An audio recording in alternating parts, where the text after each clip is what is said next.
আগের পর্বে আমরা দেখিয়েছি আমাদের গয়াধাম যাত্রা এবং গয়াধামে যে পিণ্ডদান করার পদ্ধতি, অর্থাৎ বৌদ্ধগয়া থেকে কিভাবে গয়াতে পিণ্ডদান করা যায় এই সম্পর্কে। এই পর্বে আমরা দেখাবো বৌদ্ধগয়ার লোকাল সাইড ভিউ, অর্থাৎ বৌদ্ধগয়ায় যে সুন্দর সুন্দর প্যাগোডাগুলো আছে সেইগুলো সব একে একে ঘুরে দেখাবো। আর তার সঙ্গে বিশেষ আকর্ষণ থাকবে বৌদ্ধগয়ার যে প্রধান আকর্ষণ, অর্থাৎ মহাবোধি টেম্পল। সেই মহাবোধি টেম্পল এবং মহাবোধি টেম্পলের যে বোধি বৃক্ষ, অর্থাৎ যে গাছের নিচে গৌতম বুদ্ধ সিদ্ধি লাভ করেছিলেন, সেই গাছ এবং তার সম্পর্কে কিছু গুরুত্বপূর্ণ তথ্য জানবো। এমন কিছু অজানা কথা যেগুলো আমরা ভাগ্যক্রমে শুনতে পেয়েছিলাম এক বৌদ্ধ মং বা বৌদ্ধ সন্ন্যাসীর কণ্ঠে। গয়া বুদ্ধগয়া ভ্রমণের আজকে দ্বিতীয় দিন, আর আজকে সকালে পিণ্ডদানের ক্রিয়া সম্পন্ন করে আমরা দুপুরবেলা বেরিয়েছি বৌদ্ধ মন্দির বা প্যাগোডাগুলো দর্শন করতে। কারণ এই বৌদ্ধ মন্দিরগুলো বা প্যাগোডাগুলো দুপুর থেকে বিকাল অর্থাৎ 5টা-6টার পর সম্ভবত বন্ধ হয়ে যায়। তাই বাধ্য হয়ে আমাদের এই গরমের মধ্যেই দুপুরবেলা বেরিয়ে পড়তে হলো। আজ সকালে যেহেতু আমরা গয়ায় পিণ্ডদান করেছি, তাই আজকে ভেজ বা নিরামিষ খাওয়ার কথা, সেই জন্য আমরা খাবার খেতে চলে এলাম এইখানে। এখানে শুনলাম নিরামিষ খাবার ভালো পাওয়া যায়।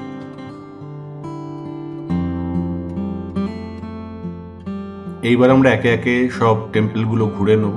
প্রত্যেকটা টেম্পলের গেটে আমরা দেখতে পাবো সেগুলো কোথাকার টেম্পল এবং সেই বৌদ্ধ প্যাগোডা বা টেম্পলগুলো নাম কি।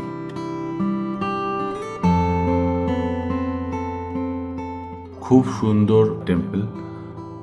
এর দুপাশে দেখতে পাচ্ছি বিভিন্ন রকম মডেল তৈরি করা আছে। এগুলো শুনলাম বিভিন্ন বিখ্যাত বৌদ্ধ মন্দির বা বৌদ্ধ প্যাগোডার মডেল।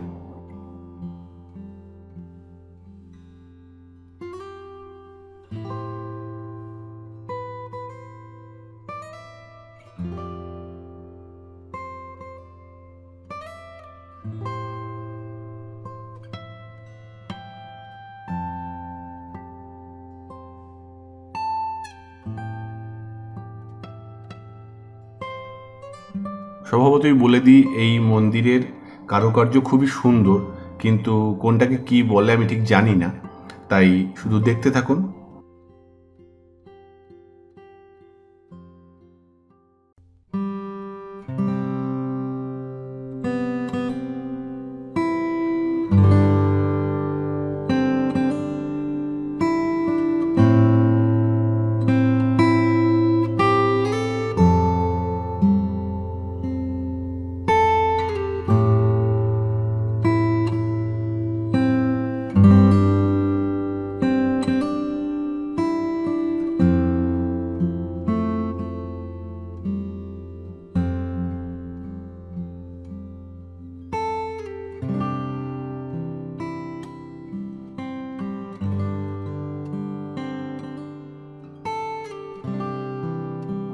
এখানে দেখতে পাচ্ছি দাঁড়িয়ে থাকা এক লম্বা বৌদ্ধ মূর্তি এবং তার নিচে একটি ছোট মূর্তি, যেখানে সবাই জল নিয়ে স্নান করাচ্ছে। আমরাও তাই করালাম।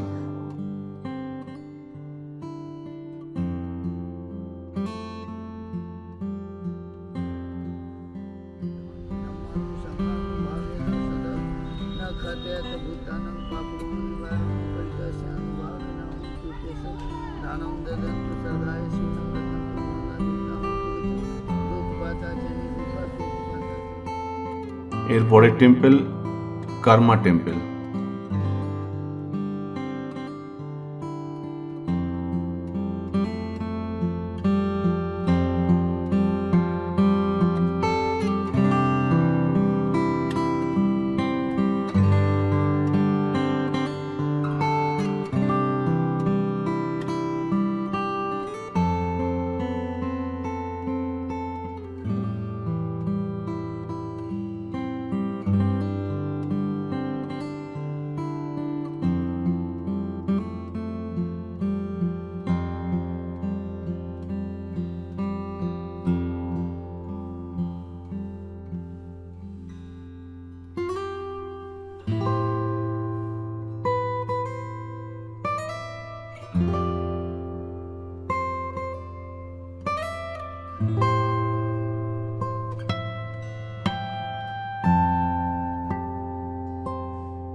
এই মন্দিরটার ছবি আমি ইন্টারনেটে বিভিন্ন জায়গায় দেখেছিলাম, আর ঘুরতে ঘুরতে এসে এখন সামনে এসে আমরা উপস্থিত এই মন্দিরের সামনে লম্বা র্যাম্প, দুপাশে গাছ এবং তার একদম শেষে রয়েছে সুদীর্ঘ বিরাট এক বৌদ্ধ মূর্তি। চলুন দেখা যাক। যদিও দুপুরবেলা সমস্ত জায়গাটাই বেশ ফাঁকা, ছবি তুলতে বিশেষ ভালো লাগলেও টেম্পারেচার যথেষ্ট বেশি, যে কারণের জন্য আমাদের প্রচণ্ড কষ্ট হচ্ছিল। এই বৌদ্ধ মন্দির বা বৌদ্ধ মঠগুলো ঘুরতে ঘুরতে একটা জিনিস বিশেষভাবে দেখছিলাম, যেটা হচ্ছে এখানকার পরিষ্কার পরিচ্ছন্নতা। এইগুলো থেকে আমাদের মন্দির বা প্রভৃতি ধর্মীয় স্থানগুলো নিয়ে চিন্তাভাবনা করা উচিত।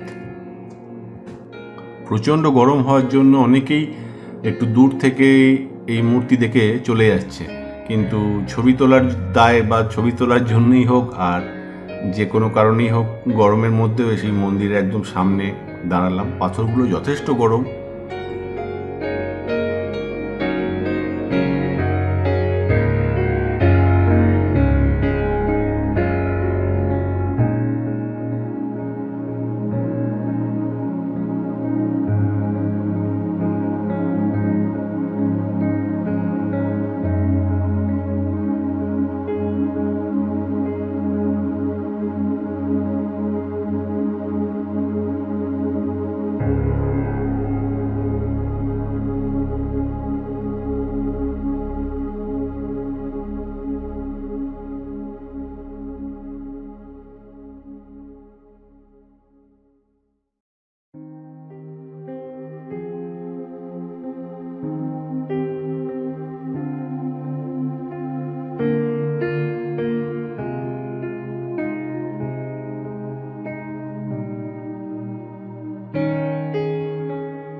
এরপরে আমরা যে বৌদ্ধ মন্দির দেখতে যাব সেটা বিভিন্ন দেশের, যেমন কোনোটা চাইনিজ, কোনোটা জাপানি, কোনোটা বাংলাদেশ প্রভৃতি দেশের।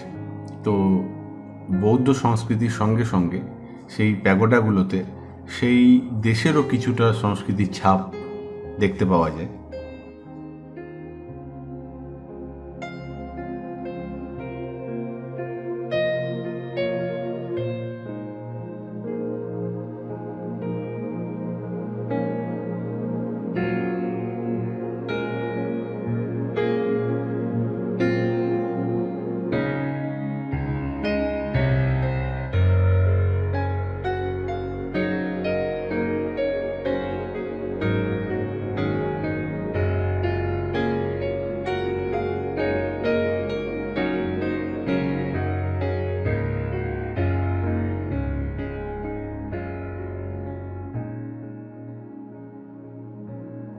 এই মন্দিরগুলোতে ঢুকলে বা এই প্যাগোডাগুলোতে ঢুকলে কিছু ফিল হোক না হোক বা কিছু বুঝুন না বুঝুন, একটা অদ্ভুত শান্তি এখানে বিরাজ করছে, সেটা যে কোনো মানুষই বুঝতে পারবে।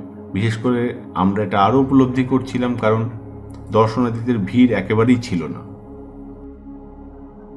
মন্দিরের ভেতর এক জায়গায় ধূপ রাখা রয়েছে, আর একটা জায়গায় দক্ষিণা বা পয়সা দেওয়ার জায়গা রয়েছে। সেখানে নিজের ইচ্ছা মতো পয়সা দিয়ে দুটো ধূপ নিয়ে এখানে আমরাও জ্বালিয়ে দিলাম, যেরকম আর সবাই জ্বালাচ্ছে দেখলাম।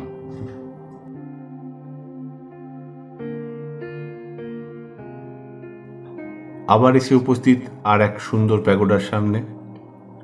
মন্দিরের ভেতর ঢোকা যাক।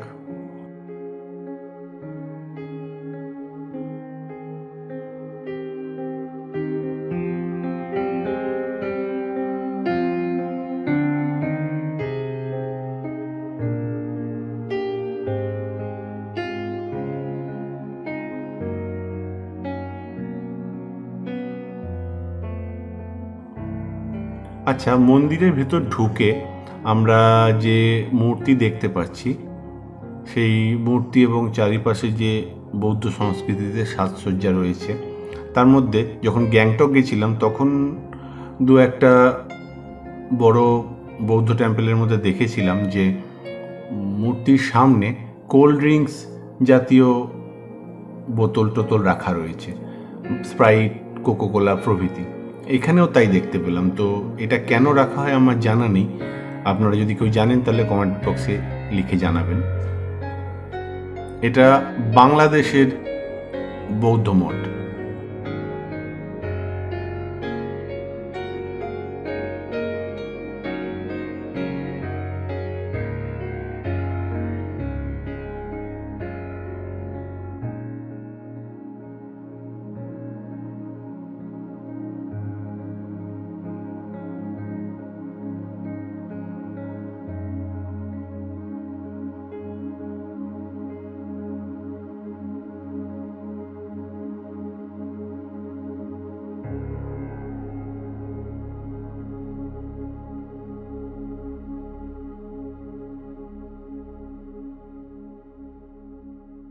এইবার আমাদের গন্তব্য হচ্ছে মহাবোধি টেম্পল, অর্থাৎ যে টেম্পলকে কেন্দ্র করে এই বৌদ্ধগয়া শহর তৈরি হয়েছে বা এই জায়গার নাম হয়েছে বৌদ্ধগয়া, সেই গৌতম বুদ্ধের সিদ্ধিস্থল অর্থাৎ মহাবোধি টেম্পল। দূরে দেখতে পাচ্ছি মহাবোধি টেম্পলের মন্দিরের মাথা এবং সামনে প্রবেশ দরজা। এইখানে অপেক্ষাকৃত লোক সংখ্যা বা লোকের ভিড় অনেকটা বেশি এবং এই জায়গাটা জমজমাট। অন্য জায়গাগুলো লোকজন আছে, কিন্তু এইটা যেহেতু প্রধান এখানকার দর্শনীয় স্থান। এই সামনে এগুলো দেখতে পাচ্ছি, এখানে বিভিন্নভাবে মোবাইল, মানিব্যাগ প্রভৃতি জিনিসপত্র থাকলে সেগুলো জমা দেওয়ার জায়গা, এবং তার সঙ্গে ক্যামেরা নিয়ে যাওয়ার জন্য যে ফিস দিতে হয় সেই ক্যামেরা নিয়ে যাওয়ার টিকিট কাটা প্রভৃতি। এবার সামনে আসছে চেকপোস্ট, এইখানে চেকিং হবে। যদি কিছু জিনিস সঙ্গে নিয়ে যাওয়া হয় সেটাও চেকিং হবে, এবং তার সঙ্গে মেটাল ডিটেক্টর এবং security staff, ladies gents both check করে। এইবার আমরা গেটের ভেতর দিয়ে চললাম। এই পাশ দিয়ে যেতে যেতে দেখলাম ওই দিক দিয়ে কিছু লোক যাচ্ছে, ওইদিকে এক জগন্নাথ মন্দির আছে বলে শুনলাম, যদিও আমরা এখন চললাম মহাবোধি টেম্পল দেখতে।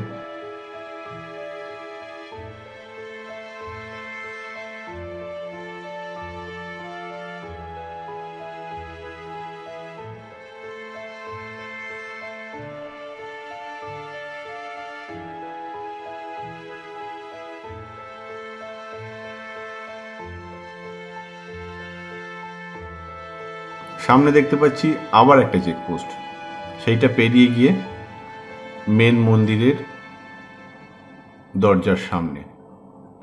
এখান থেকে অদ্ভুত সুন্দর লাগছে এই মন্দির, এবং দেখে বোঝা যাচ্ছে বহু প্রাচীন এই মন্দির।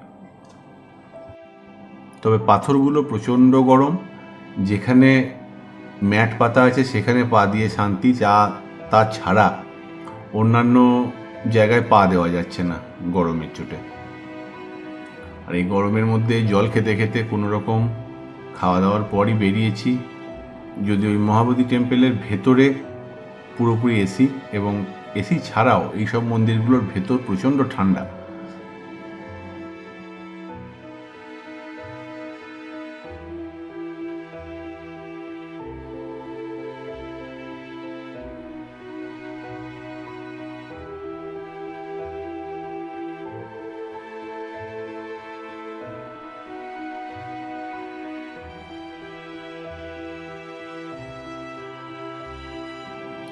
এই মন্দির আমি যতটুকু পারছি বিভিন্ন দিক থেকে এই মন্দিরের চারপাশের স্থাপত্য এবং মন্দির আপনাদের সামনে তুলে ধরার চেষ্টা করছি।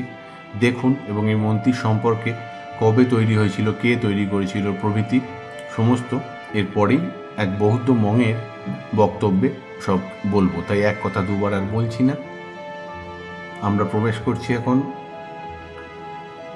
মহাবোধি টেম্পলের ভেতর। ভেতরে যথেষ্ট ঠান্ডা, এক তো মন্দিরের ভেতর ঠান্ডা, প্লাস এসি চলছে।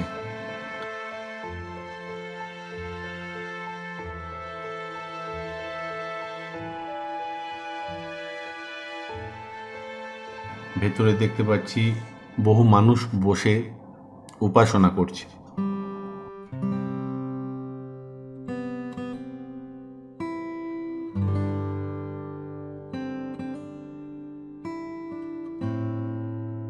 শুধু মন্দির না, মন্দিরের আশপাশ সিঁড়ি এদিক ওদিক বিভিন্ন জায়গায় রয়েছে ভগবান গৌতম বুদ্ধের বিভিন্ন শৈলীতে প্রস্তর মূর্তি।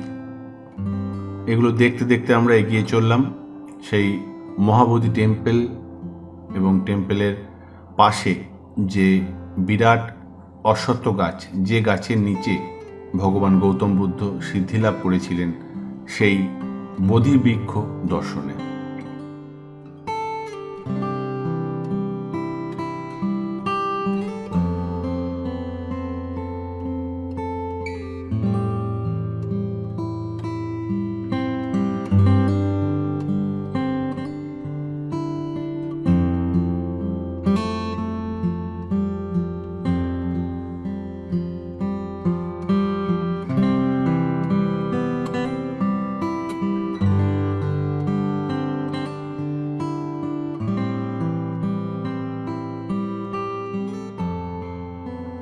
এই জায়গা দেখার উপলব্ধি কি তা বলে বোঝানো সম্ভব না, পুরোটাই মানুষের বিশ্বাস ও ভক্তির ব্যাপার। তবুও দু চার কথা এই সম্পর্কে শুনে নেব এখানকারই এক বৌদ্ধ মঙের কণ্ঠে। তবে হ্যাঁ, উনি বাংলায় নয়, হিন্দিতে বলবেন।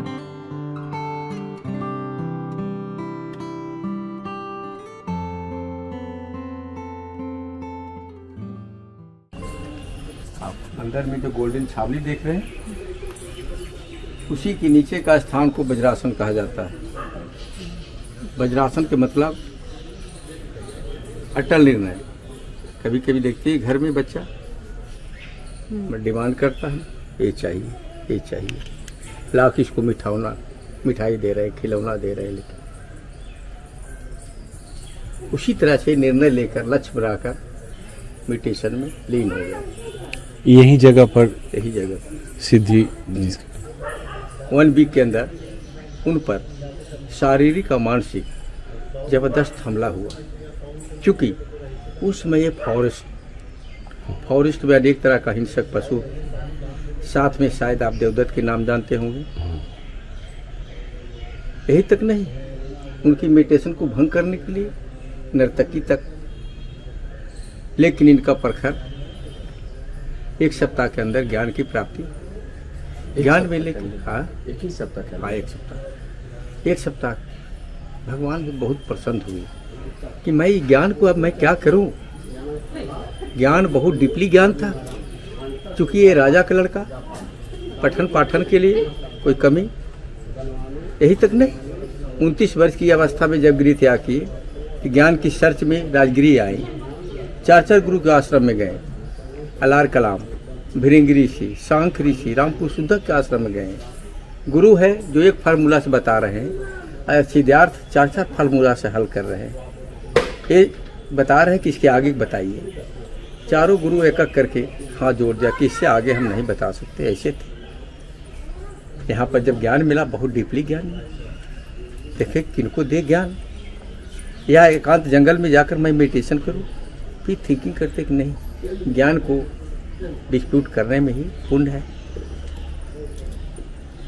आज जो इसका जो हम प्रयोग कर रहे हैं, ये भगवान बुद्ध का ही श्रेय है। बहुत बड़े वैज्ञानिक, डॉक्टर, सा टीचर थे। नहीं, इन्होंने ज्ञान मिलने के बाद सोचे किसको ज्ञान दे।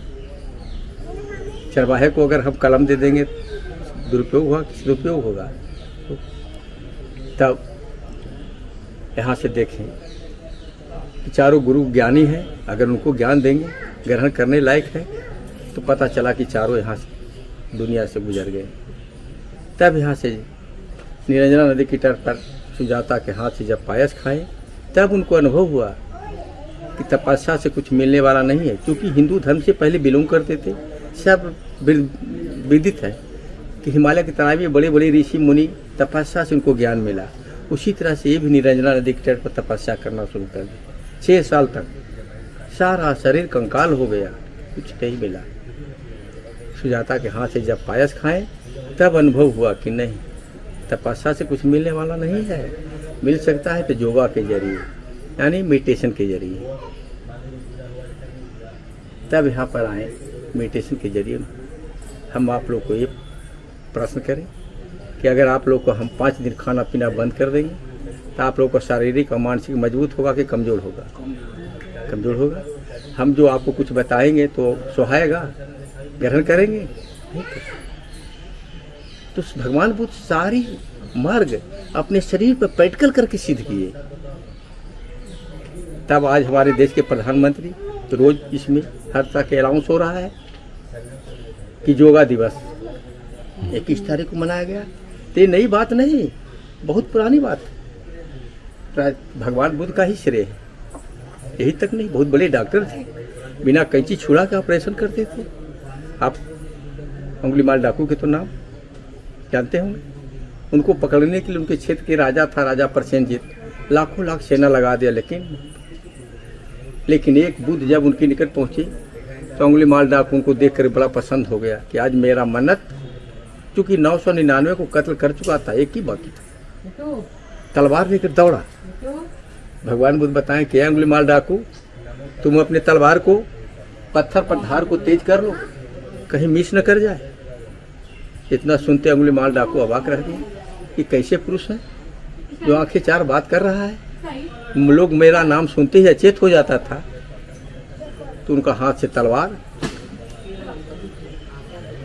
यही तक नहीं, बहुत सी इनकी कहानी रियल मार्गदर्शित है ना। आज योगा दिवस है, ये है, मनाते हैं। तो पौंड के अंदर में 7 सप्ताह यानी 49 दिन आइट मेडिटेशन की। 7 स्थान आइट इम्पोर्टेंट पवित्र स्थल माना जाता है। फर्स्ट आपका बोधि ट्री हो गया, सेकंड बगल में है, आ जाइए।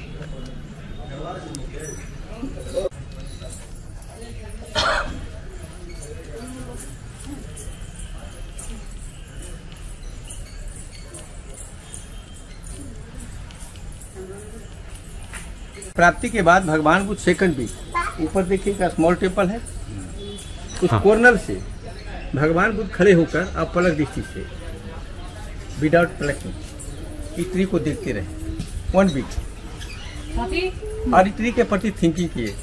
इस पेड़ में कौन सी ऐसी पावर है जो कि 1 सप्ताह के अंदर मुझे ज्ञान मिला। ज्ञान की तलाश में बगल में एक नदी है जिसका नाम निरंजना।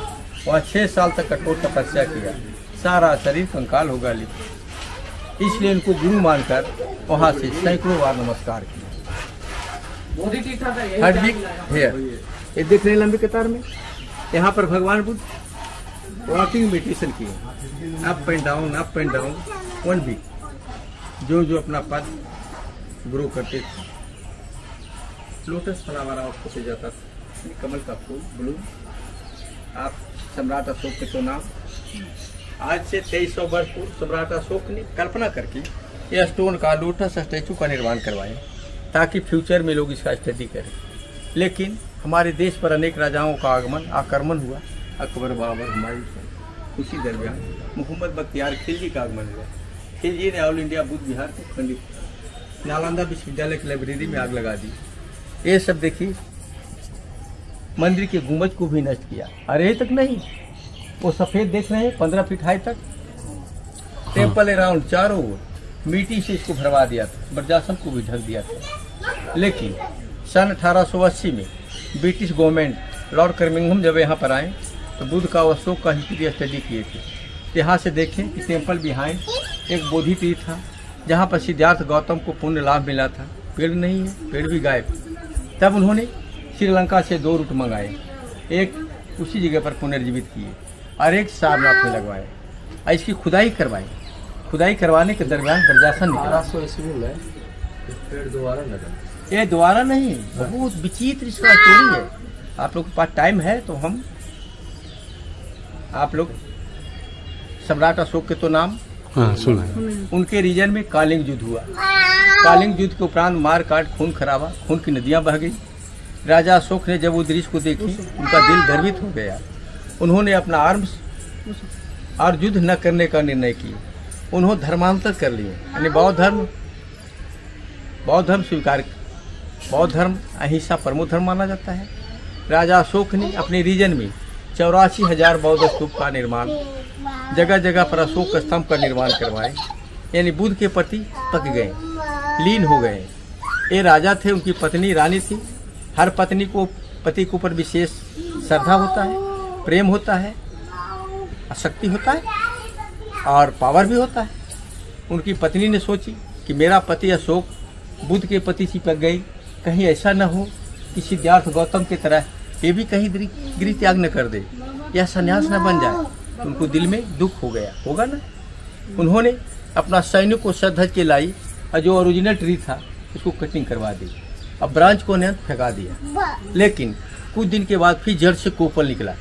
राजा अशोक ने उसको सेवन की, सिंचित की, रखवाली की, 10-20 वर्षों में झकास।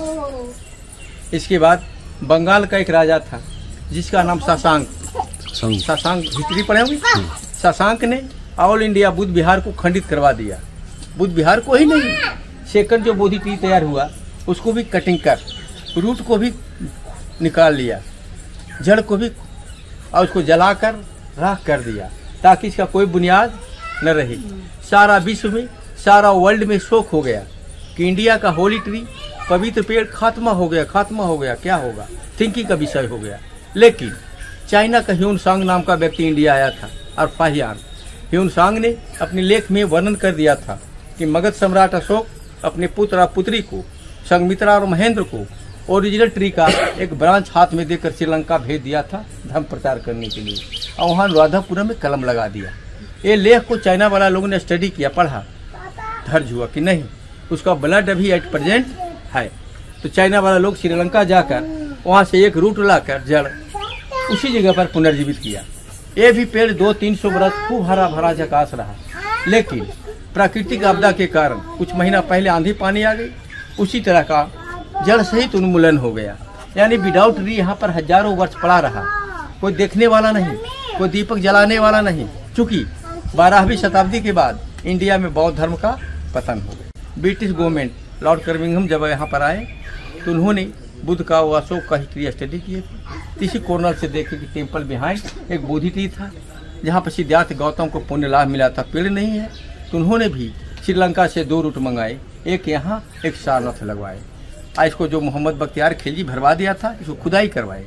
खुदाई करवाने के दरमियान ये सब खंडित पाया गया, टूटा हुआ, जो आपको बताया कि खिलजी इसको तोड़वा दिया था और मिट्टी से इसको भरवा दिया। इसी की जगह पर मॉडर्नाइज करके ये बनाया गया। आप क्वेश्चन कर सकते हैं कि भगवान बुद्ध जब यहाँ पर वॉकिंग किए तो ये क्या चीज़ है कि नहीं, इसका मॉडर्नाइज करके बनाया गया। चूँकि इसलिए कि आप लोग जब आते हैं तो आश्चर्य में पड़ते कि भगवान बुद्ध का इतना लॉन्ग डेग था, कैसे पुरुष थे, कैसा उसकी बॉडी था, है कि नहीं। लेकिन 300 वर्ष के बाद सम्राट अशोक कल्पना करके बनाए। अंडरस्टैंड। अच्छा। इसके बाद आप लोग देखेंगे जिस रास्ते से आए हैं वो हाई है, आउट भी लो है, इधर भी लो है। मिट्टी जो फेंकाया गया ना, ऊंचाई हो गया। इसके बाद भगवान बुद्ध चले जाते हैं अंडर मैंगो ट्री, आम का पेड़ के नीचे। वो स्थान को डायमंड हाउस कहा जाता है। डायमंड माने हीरा, सोना चांदी। वहाँ पर भगवान बुद्ध डीपली मेडिटेशन में थे। मेडिटेशन के समय सारी देवताओं उस स्थान पर प्रेजेंट होकर भगवान बुद्ध को हीरा मोती सोना चांदी से रिस्पेक्ट स्वागत किए। इसलिए वो स्थान का नाम रखा गया रतनघर। और वहाँ पर उनको समुत्पाद का ज्ञान मिला। समुत्पाद क्या है? हर मनुष्य को जीवन में दुख है, सभी को दुख है। अधिक धन होना भी दुख है, निर्धन होना भी दुख है, पुत्रवान होना भी दुख है। अगर आपको 3 पुत्र है, अनुशासन में नहीं, आज्ञाकारी नहीं, दुख है। पुत्रहीन होना भी दुख, जिसका 1 पुत्र नहीं वो भी बिनत। पति पत्नी में अच्छा संबंध न होना भी दुख है। तो भगवान बुद्ध बताएं उस जगह पर कि हर मनुष्य को जीवन में दुख है, तो दुख मुक्ति का मार्ग भी है, दुख निरोध का मार्ग भी है। वहाँ पर उन्होंने फार्मूला बताए, सूत्र बताए, उसके जरिए हमें शांति मिलेगी। वो फार्मूला क्या है? अष्टांगी मार्ग। अष्टांगी मार्ग के निर्देश के अनुसार हम चलेंगे तो दुख से मुक्ति मिलेगी। इसके बाद भगवान बुद्ध चले जाते हैं नियर गेट। गेट से हम लोग टेम्पल मीन करते हैं, तो गेट के पास lord Buddha walking. Some time this temple is a stupa nothing only forest, सिर्फ घने जंगल था। जंगल का नाम उस समय बोध गया नहीं, ये जंगल का नाम था उरुवेला। उरुवेला जंगल में चरवाहे लोग गाय भैंस भेड़ बकरियां चरा रहे थे। चरवाहे के तो विचार आप लोग जानते हैं कैसा नेचर होता है। ऐसा बाधारी को देखकर चरवाहे ने भगवान बुद्ध से व्यंग किया, क्या साधु, है महात्मा, तुम सचमुच में ब्राह्मण हो? ब्राह्मण का क्या गुण क्या नेचर होता बता सकते हो? भगवान बुद्ध ने एक ही सेंटेंस में हल किए, ब्राह्मण जन्म से नहीं, ब्राह्मण कर्म से होता है। जिसका कर्म सही नहीं ब्राह्मण कैसे। इसके बाद में भगवान बुद्ध चले जाते हैं। बगल में एक बिग पाउंड है, उसका नाम है मुचलिंदा। भेयर लॉर्ड बुद्धा एक meditation time natural, cats and dog raining and heavy strong, यानी मूसलाधार बारिश, आंधी पानी, ताकि इनकी साधना भंग हो जाए। बट वन नागराज कम है, शिव टू लॉर्ड बुद्धा, बारिश से शिव करते, अम्ब्रेला की तरह ढक लेते, ताकि इनकी मेडिटेशन में आंधी पानी no problem. 7 week temple south दक्षिण दिशा में, उस जगह का नाम है राजायतन। वहाँ पर जब साधना में थे, साधना के समय बर्मा देश का 2 व्यापारी यहाँ आ गए आप लोग की तरह। भगवान बुद्ध को हालत देखकर रो पड़े, आंख से आंसू आ गया कि देखने में लगते हैं कि प्रिंस राजकुमार हैं, लेकिन इनका बॉडी बहुत वीकनेस है। ऐसा क्यों? राजकुमार का तो बॉडी स्ट्रांग होना चाहिए। तो व्यापारी को समझ में आया कि लगता कई महीनों से डू नॉट ईट, कुछ नहीं खाए हैं। तो व्यापारी अपने साथ में लाया था खाने के लिए शाहदर के। उनको दया आ गया, भगवान बुद्ध को दे दी, ऑफरिंग कर दी। उन्होंने ग्रहण कर लिए। ग्रहण करने के बाद भगवान बुद्ध थिंकिंग करते हैं कि आप लोग का दिया हुआ उपहार तो हम खा लिए, लेकिन हमें भी कुछ बदले में देना चाहिए। तो मैं क्या दूं? ये तो जंगल है, फॉरेस्ट मेरे पास तो नहीं, लेकिन ज्ञान तो है। उस जगह पर भगवान बुद्ध व्यापारी को 2 होली मंत्र दिए, बुद्धं शरणं गच्छामि, धम्मं शरणं गच्छामि। एक तीसरी मंत्र है संघम शरणं। वो मंत्र देने से असमर्थ हो गए, नथिंग नहीं दे सके। क्यों? इसलिए संघ का अर्थ होता है यूनियन, संगठन, लेकिन भगवान बुद्ध उसमें ओनली वन अकेले थे, इसलिए मंत्र का यूज प्रयोग नहीं किए। और उन्होंने सर का एक बाल व्यापारी को दे दिए। वो व्यापारी का नाम था तपसुअन भली, लेकर गोन टू आवर कंट्री, अपना देश चला गया बर्मा। बर्मा की राजधानी रंगून पड़ता है। वहाँ बिल्ड बाई बिग बिहार, बहुत बड़ा बिहार बनाकर, और पोर्ट में उनका हेयर अभी एट प्रेजेंट रखा हुआ है। वहाँ जब कोई फंक्शन प्रोग्राम होता है तो ऑल पर्सन उनके बाल का ही दर्शनार्थ पूजा करते हैं। इधर भगवान बुद्ध 7 सप्ताह के बाद सारनाथ की ओर रवाना प्रस्थान कर जाते हैं। और सारनाथ में भगवान बुद्ध अपने जीवन का फर्स्ट टीचिंग, फर्स्ट उपदेश देकर धम्मचक्र का गतिमान किए, और वहाँ 3 मंत्र का यूज किए, क्योंकि वहाँ उनका संघ कायम हो गया। और 80 वर्ष की अवस्था में कुशीनगर में महापरिनिर्वाण पा गए। तो भगवान बुद्ध इस पवित्र स्थल से ज्ञान पाकर विश्व का भगवान। अब आप लोग का हम सब में संक्षिप्त में हम बताएं, थोड़ा आप लोग हाथ जोड़ लेंगे, मैं आप लोग का आशीर्वाद। ভগবান শ্রী গৌতম বুদ্ধের পায়ের ছাপ যা পাথর দিয়ে মুদ্রিত, তা দেখতে দেখতে এক পাক মন্দিরের চারপাশ ঘুরে আবার আমরা মন্দিরের সামনে। এইবার এই মন্দিরের চারপাশে আর যা যা কিছু আছে, যা যা কিছু চলতি পথে দেখতে পেলাম, সমস্তটাই আপনাদের সামনে দেখাবার চেষ্টা করছি।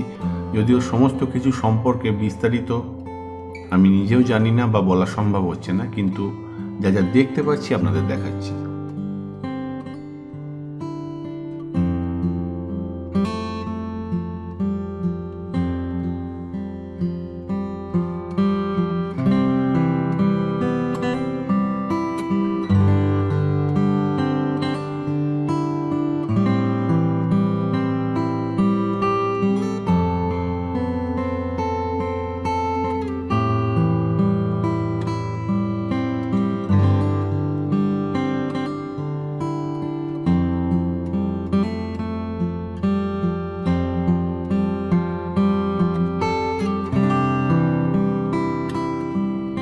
মহাবোধি টেম্পল দেখে এইবার ফেরার পথে আর একটা প্যাগোডা বা মন্দির দেখা বাকি ছিল।